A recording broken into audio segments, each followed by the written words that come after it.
This video is to show you how to clean out your cast iron skillet.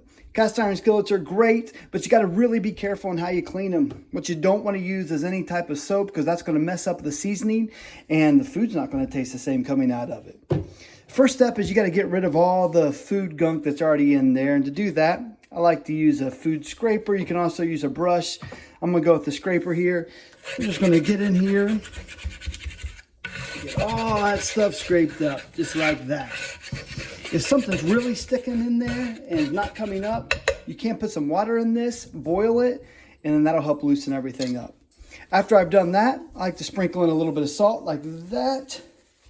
I'm going to take a paper towel and really get into those curved edges there, just like that. All right. This thing's looking good. Your next step is to simply take some water. And we are going to rinse this thing out. Get rid of the salt and the food that was in there.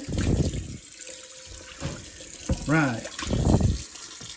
Now, really important that you dry this out. Waters can really mess up these skillets, rust them out. So what I like to do is take the skillet, just like this, your final step, take it over to your stove, heat it on low, get the whole thing warm, and that'll get all the water out of it. And then add just a little bit of oil. I'm gonna show you right here. I just like to add a little bit like this. We're gonna take that oil, kind of spread it around. You don't want any standing oil in it, but you do kind of want it to look glossy. And that is a clean cast iron skillet. I hope this video was helpful. If it was, give us a thumbs up.